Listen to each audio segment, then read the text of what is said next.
BioShock has been sort of in the company's blood for a very long time, and it's a game we sort of always wanted to do and always talked about. And we, for a while, didn't have a name, but then I think probably around 4 or 5 years ago, sort of the name BioShock came around for it.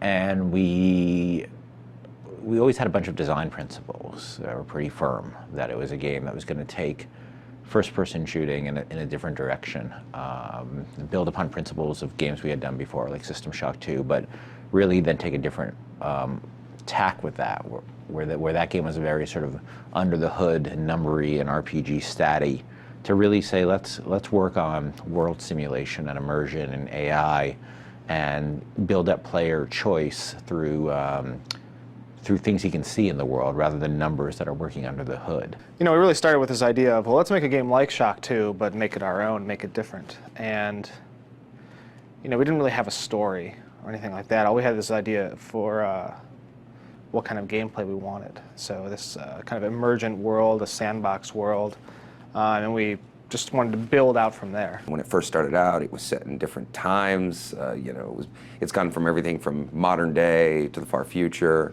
until we eventually, you know, set it back in time somewhat, especially with the architecture. And we built, you know, internally funded and built a couple of prototypes, which are radically different from what the game is today. But I think, you know, when you're trying to do something like BioShock, it's not something you sort of wake up one morning and like know what it is right away. And it was, you know, the collective talent of a lot of people and a lot of time to get the game where it is today.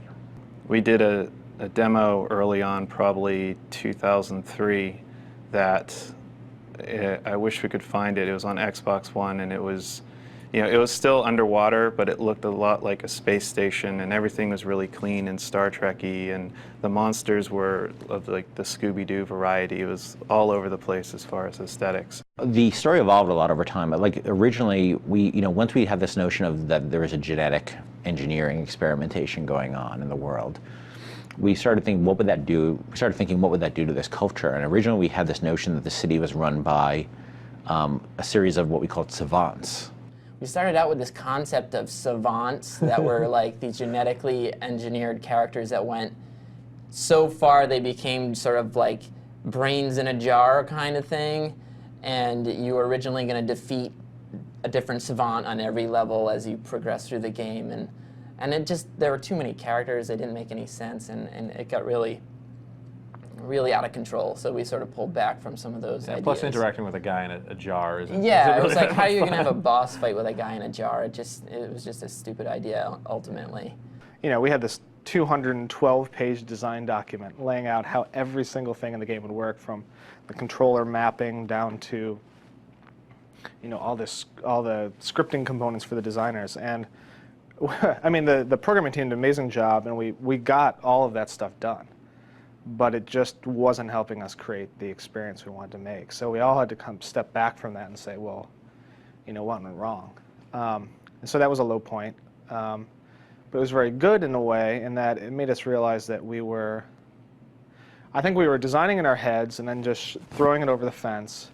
And you know, the programmers were working on this huge backlog of tasks they had to do, and slowly feeding that to the designers. But by the time the designers got the technology they requested, they had forgotten they even wanted it. I mean, it was that kind of process where it was like, you know, a slow-moving pipeline. And we changed our process to be more of an iterative one, where programmers were working very closely with designers and saying, well, what are we trying to do right now? What's this experience we're trying to make?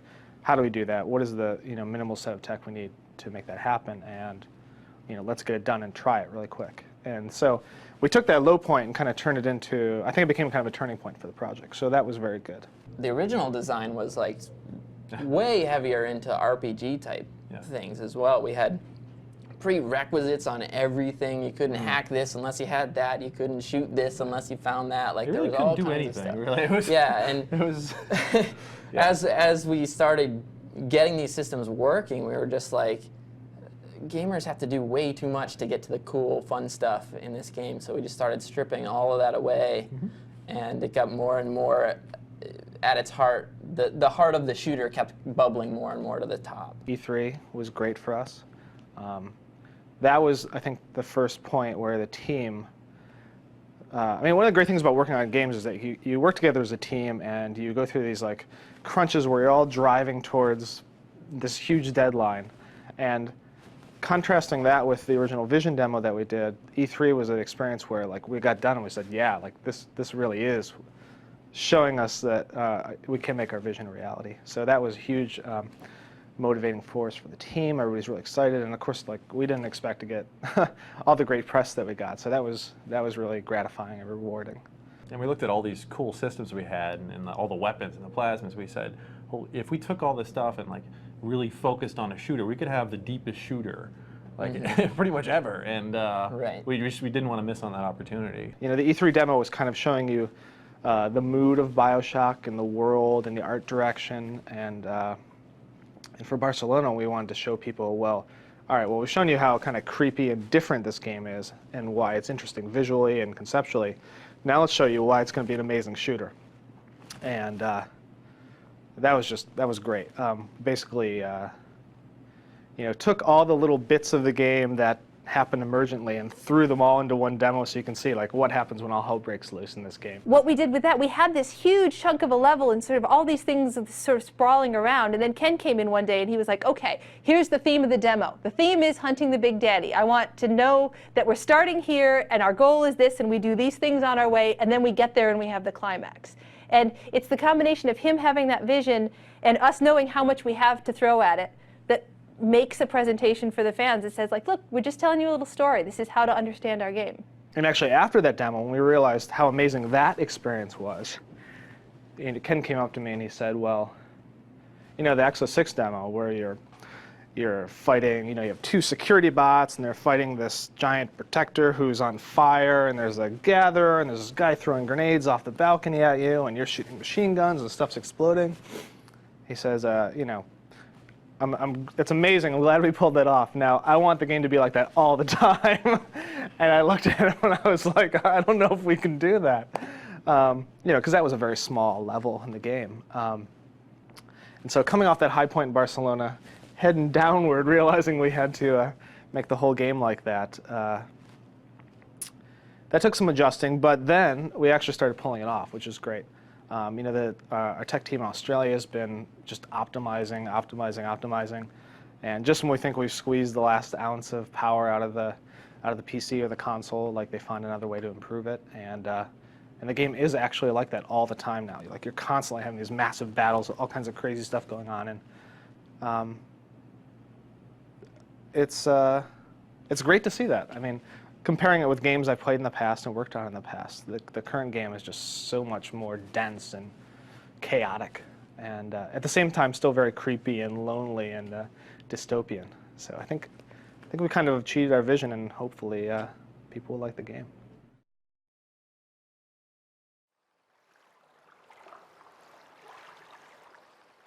The game stories I do tend to evolve out of the game I'm working on. You know, sometimes they're very natural. Like when we made Freedom Force, I wanted to make a, you know, I wanted to make a real sort of on-the-nose comic book story. And System Shock 2, we had, you know, we had something to start with. We had the System Shock world to start with. You know, in Tribes, we worked out of that universe. But here it was like we really sort of were starting something that had no real precedent. And so I was sort of like waited for the game to tell me what the story should be. And there was a lot of things that evolved over the course of the game that sort of pointed in that direction. Like, you know, we knew we wanted the game to be in a place that was remote from the world, but complete. Because whenever I play games that take place in an actual place, like, you know, you have a game that takes place in Seattle or New York, and you go up to you know, there's a Jersey barrier there you can't jump over, or you go up to a guy who's like working in a store and you can only say one or two things to him. And that always frustrates me because I'd rather simulate something completely and give the player never press on that suspension of disbelief where the player is like, wait, why can't I do that? I'd rather make a world where the player can do everything they can expect to do. And I think the team wants to do that. And so we had to sort of come up with a place that was natural, that where you could do everything you wanted to do, but also you're never saying, why can't I just get in a car and drive off? Or why can't I talk to that guy? Or why can't I talk to this guy? And you know, this underwater city sort of came out of that if there was this place that was cut off that you couldn't leave, and that was self-contained. We could really go to town and simulate not just the world, but the culture and the products and the people and the history. And I didn't want to do like a strange science fiction world, because that's always going to be hard to relate to. So we made a place that was sort of like its own little alternate history. And everything sort of evolved out of that, because I had to ask myself, if we're going to make this believable, why would somebody build a city at the bottom of the ocean? And that's where BioShock's story came from. Is like asking that question: why would somebody do this? And trying to come up with a believable answer, and everything came out of that. The city of Rapture was built by Andrew Ryan and his team with a real strong philosophical bent, and that bent was that people, as he says, is a man not entitled to the sweat of his own brow. And he was, he lived in a time in America where he came, first of all, he was born in the Soviet Union, and around the time of the revolution, or before the revolution, and he saw what happened with the revolution, and he was an anti-communist, and he came to America. He felt that if he was a great man, he should be entitled to the fruit of his own labor. He didn't want the government or the church or anybody else telling him what was or wasn't his, which I think is to an American is a very sort of understandable concept.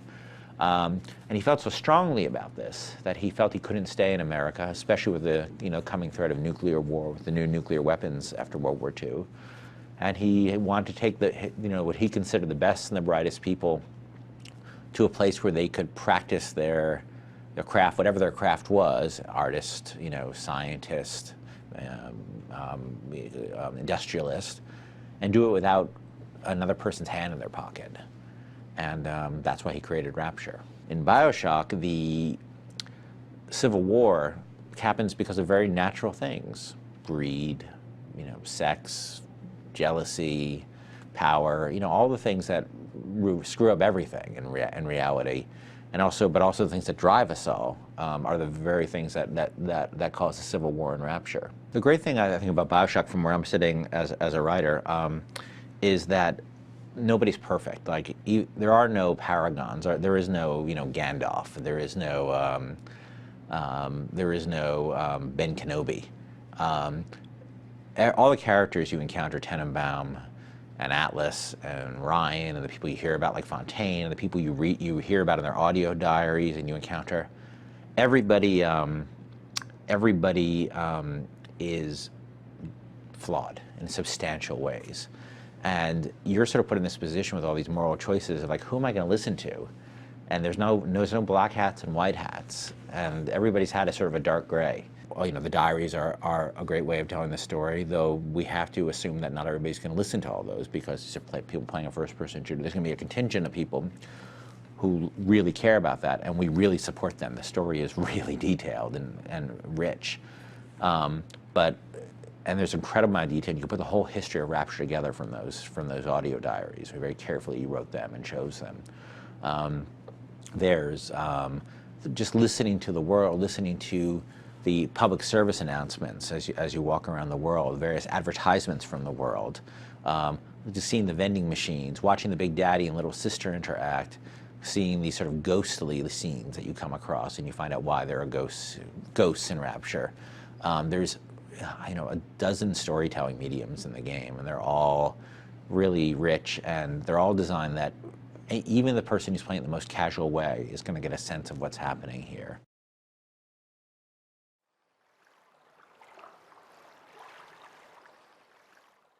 It's a challenge. I mean, it's always a challenge, and this is a challenge that's gone on as long as there's been video games, and certainly it's been highlighted since the age of 3D video games, because you have artists trying to achieve what they're trying to achieve, and designers, trying to achieve a game space and a play space. I mean, the best situations, you find that they complement each other, that a space that's good for tactical combat tends to look good for art, because it means there's pillars and architectural features and light in different places.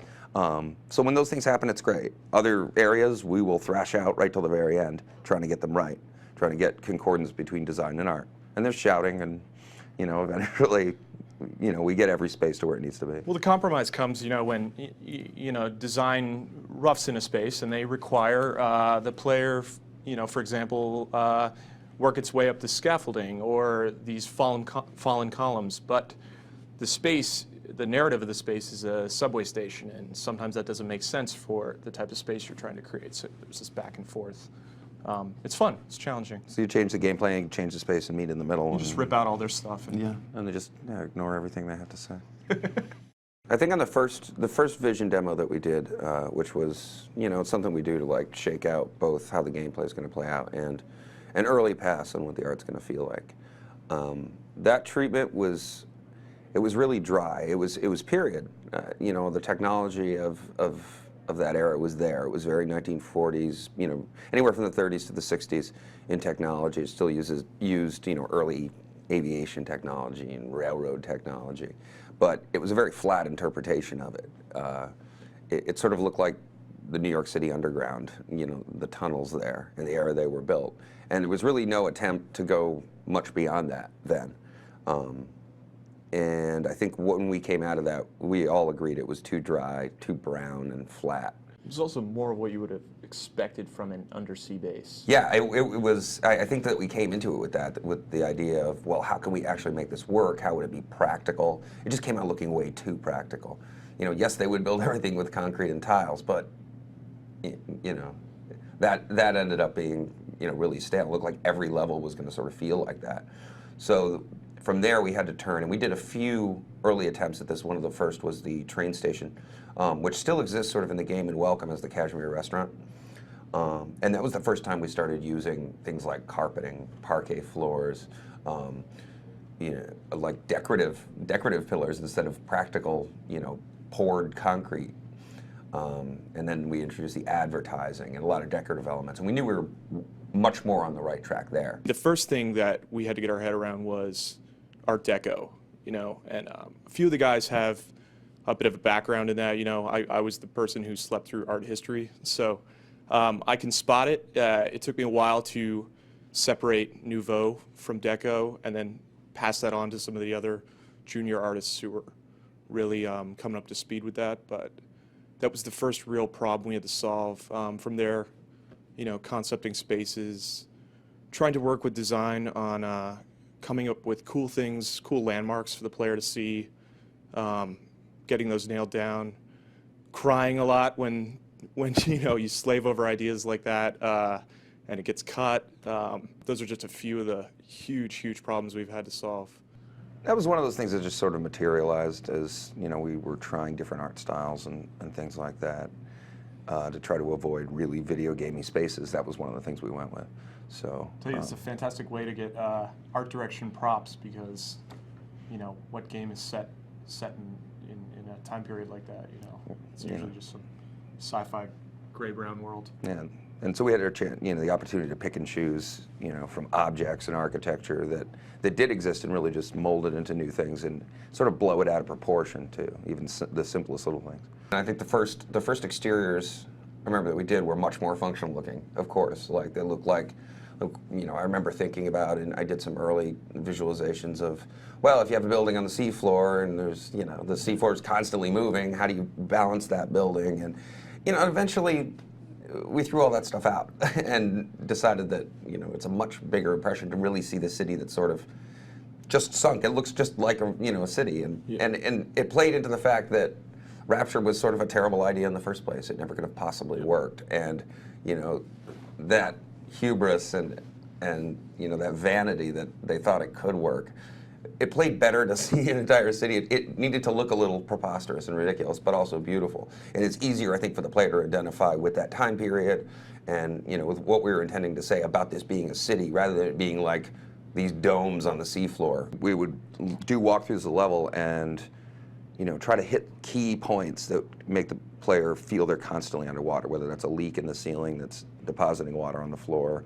And you never know how that stuff's going to work out. You kind of put it in there, but once it got in there with final effects and sound, I think it turned out to be really convincing. You can't turn a corner without seeing or hearing or feeling water in some way. When we first started building everything, we would go through, and then Scott, our art director, he would go, dude, you have to flood the area or something. Put some water somewhere. Make people drowning. Stick things. Break pipes. Break the ceiling. So we had to look for. Basically, we ended up taking a look at first, really, it was just hard to train yourself to put water in places because I mean, you don't usually flood anywhere wherever you're going to make anything. I mean, I don't think I've ever worked on a game where I flooded everything. And in this game, it was really actually a conscious effort to go, how can I flood this area and make it look interesting and not make it look overdone? You try to keep these strings of narrative, so the narratives that go through the whole game, like the Civil War narrative, or how commercial the society was, or this conflict between Ryan and Fontaine. You try to just get little bits to keep the player, keep reminding them of what's going on and what went on. But it's very difficult in a game like this where time has passed in some ways between the backstory, front story, and when you're playing, that you have to be really careful not to visually confuse the player and keep those themes continuous. In some ways, we had originally thought to have evidence of the Civil War throughout the game, starting from the very beginning. But unfortunately, it didn't make much sense because the player hadn't really been told about that yet. So a lot of that we pulled and pushed towards the back of the game. So as the player learns more about what happened in Rapture, those things sort of come at the right time in the story for them to actually see them and actually see evidence of the Civil War right around the time they hear about the Civil War. So Yeah, there's so many layers, and when you're trying to sell the story of a crazy surgeon in the medical deck, it really didn't make sense to paint on top of that this Civil War with the limited space and player RAM. Because it would keep that narrative from punching through. I think a lot of the levels, and the art was refocused at a point in development based on this idea that really art, design, programming, everybody came with the same time, there's this real sense in the early levels of an individual within that level, an NPC, or an enemy, that defines his story. It's his personal narrative of Rapture, or her personal narrative of Rapture. And in the early stages, each character, there's a character you will associate with each level, and each one has a different story to tell about Rapture. Not directly to you, but through the level that you see in front of them and through their behavior in the game. And so we would go through and just try to support that character in that level so that you really feel like that's his home. And each one becomes just layers your knowledge of what happened at Rapture until the very end. It's a really great way of lending local color to any specific zone, Because you can't tell the story of what happened to thousands of people in any great detail. So you pick one of those thousands and be like, this is the arc he took, and here's how it affected the people around him.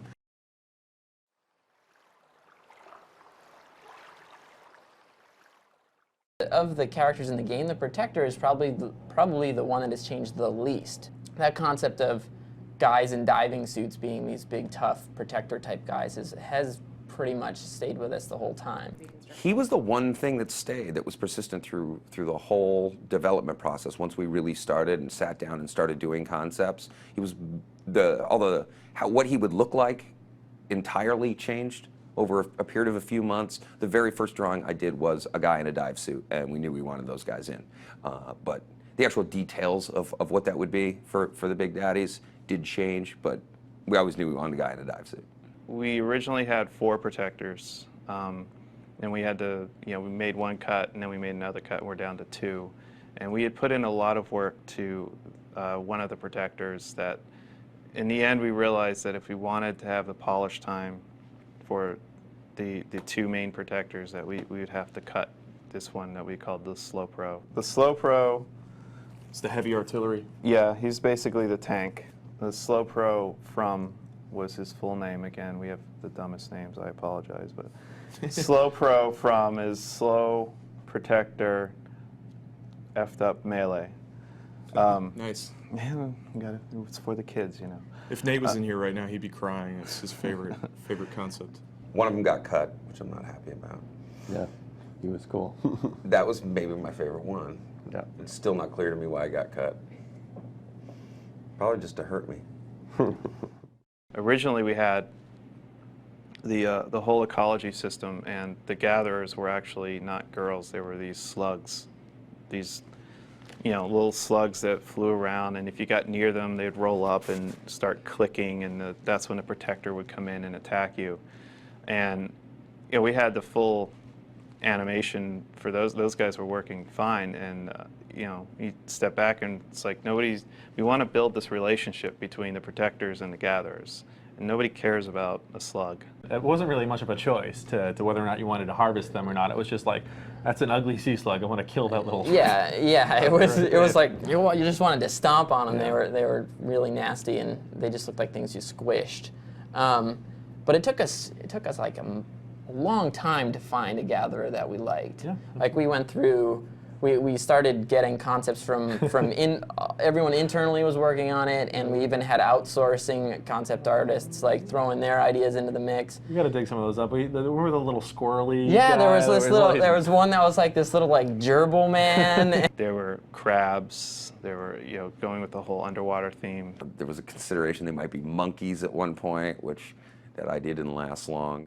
I'll admit it, my bad idea was a dog whose front legs could move, but its back legs were bound in a wheelchair, going around eating stuff. Yeah, that's a bad idea. There was like this little hunchback Oompa Loompa type of guy, and eventually we started seeing that the more humanoid we got, the better it felt. Ultimately, it came down to just you don't have sympathy for any of those characters, or you don't want to interact with them. And then Rob Waters, our in-house concept guy who worked on all of our stuff in recent years, drew this incredibly creepy looking little girl, and that was like, this is the way we've got to go. It's incredibly creepy, and it can be expressive. And one of the biggest problems with the slug back in the time was he had no appendages, he had no face, he had no eyes. Like you He had just no lower jaw even. yeah, you couldn't even. You had no idea what this thing was trying to communicate to you as a gamer. Having her evolve from an insect into, you know, another tentacle monster, all the way to this idea that it's these little girls. I think it was just exciting because you're crossing a line there I don't think people expect, and having Ken come up with ideas like that, and these challenging ideas you have to illustrate and sell to an audience, and, you know, make it edgy without going over the line. I think that was just rewarding, challenging. Hopefully we've done a good job with that. Specifically, the Splicer characters changed a lot over time, and they came from a lot of different places. It was before, I think, the story had really gelled, and before the architecture had gelled. And interestingly enough, those have a lot of effect on what the characters are going to look like, because they really have to sit down in that world and live in that world. And we talked before how we changed the aesthetic of the facility from much more industrial, practical sort of place to a much more residential place. And I think that when we saw that happening in the architecture, then we realized we had to go back and look at these splicers again. And they had to be as sort of domestic looking as that world.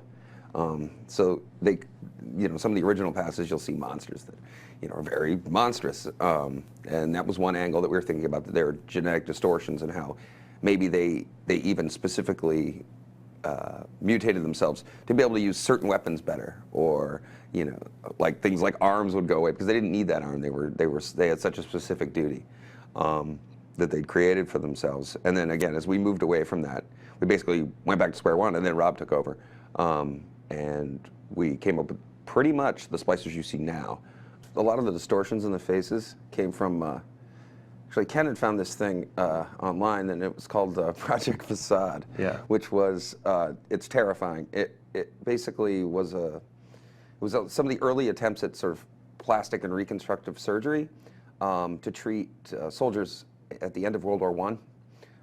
Who, you know, suffered horrible injuries to their face, and it was these sort of creative solutions to reconstruct their faces. And of course, you know, the medicine wasn't really there, so sometimes the product was as terrifying as where they started out. But those were kind of a disturbing inspiration for some of the faces some of the ways that you see the Splicers' faces are distorted. Came from looking at those pictures. Yeah. Cringing at those pictures. Yeah. The other reference was looking at old mugshots from the 1940s. For whatever reason, you know, just times were harder or whatever, and you could just really see it in their faces, you know. And just some of those portraits were just sort of inspiration for, you know, a really sort of different looking character. And hairstyles. Just Yeah. some really bizarre hairstyles. Yeah. For criminals, then.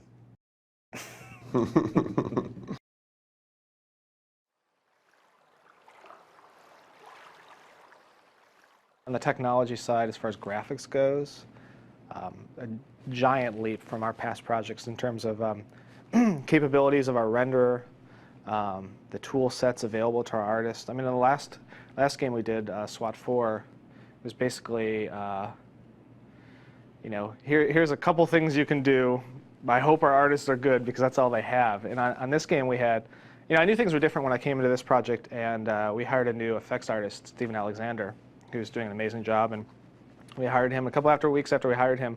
I found him writing his own, you know, vertex and pixel shaders, and I thought, you know, wow, this is a big change from what we had before, where artists were just sort of painting textures, and now they're actually working very, very technically, working in, you know, high dynamic range lighting, and really, you know, we have now technical artists who are pushing the programming team and driving the tool set.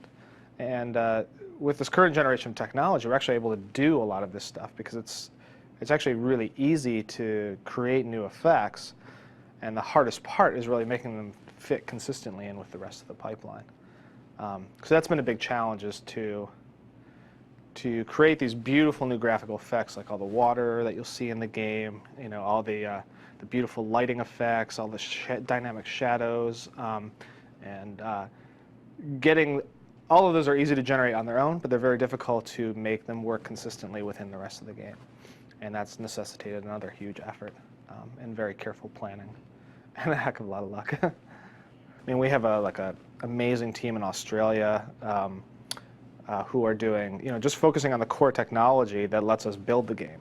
So most of the guys here are actually working on, you know, building the gameplay systems on top of the core tech, but there's just a massive effort on the other side of the world devoted to just laying the foundation for this. So tools team, you know, engine team, renderer team.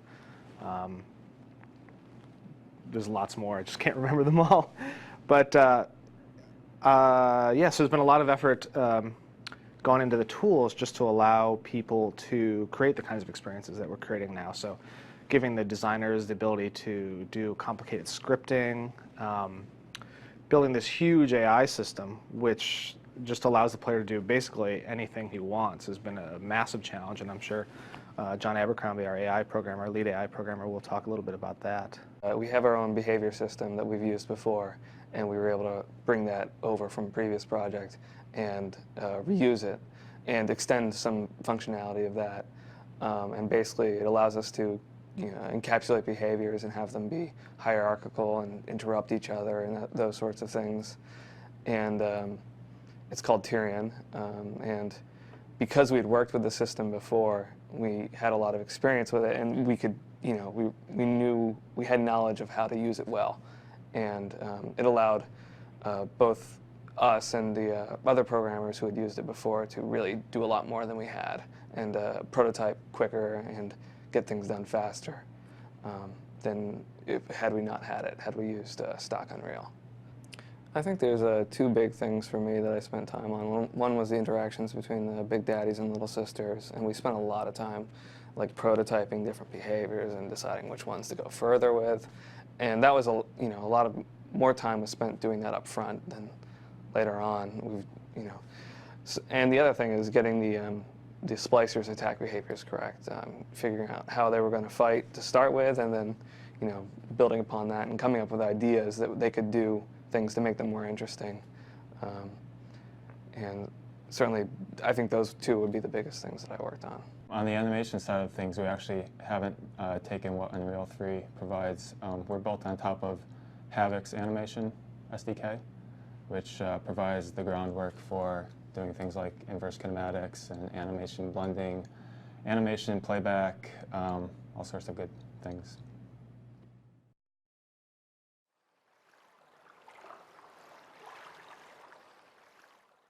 Even though we do rely on music a bit in our game to kind of convey the mood, it was like a challenge for us to kind of inject that emotion into just kind of literal sound effects, like wind sounds and what are some other scary sounds that we had to make scary that would just be otherwise, like machine sounds, for example. All machines, it was important that they sounded broken and old and kind of random. Everything had to have this kind of filter of scariness and darkness and kind of degradation put over it. So nothing should ever sound like squeaky clean. Nothing should ever sound like it's in perfect working order. Nothing should ever sound like too happy. There had to be an element of kind of some kind of twisted brokenness to it.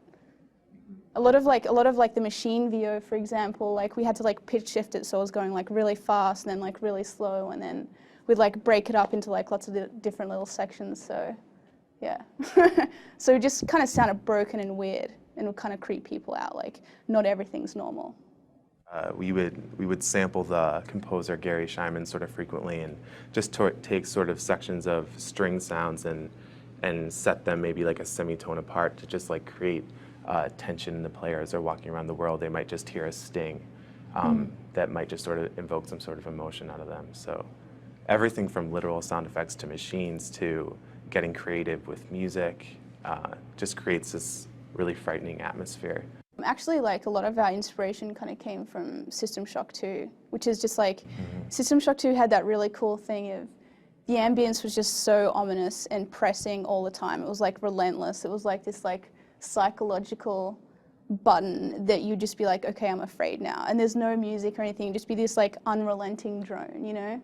And so we definitely tried to like replicate that again in BioShock, and just kind of like you walk into a space and there's just like this really lonely hum there, and it's just like, ooh, you know, and it just freaks people out. It's great. Yep. All the sounds in Rapture feel like they're from the period where the fiction takes place. We had to like lay off the synth stuff. Yep. Like, you know, that was like one thing about BioShock that like as a sound designer we did not have the luxury of, and that is kind of like in a lot of like sci-fi games you have these like really synth heavy kind of soundscapes and alien sounds and, you know, weird kind of doors opening, and they're all like, it's all very kind of like synthetic driven sounds, you know, but like our whole sound palette was based off real recordings of very like old antique machines a lot of the time. In fact, I think like the ambience in science, like science is our most kind of techie deck, I guess you would say. It was like all those computers around, and we actually like sampled an old MS-20, like an old analog 1970s synthesizer to kind of like get that really kind of like authentic old computer kind of sound. It worked out pretty well.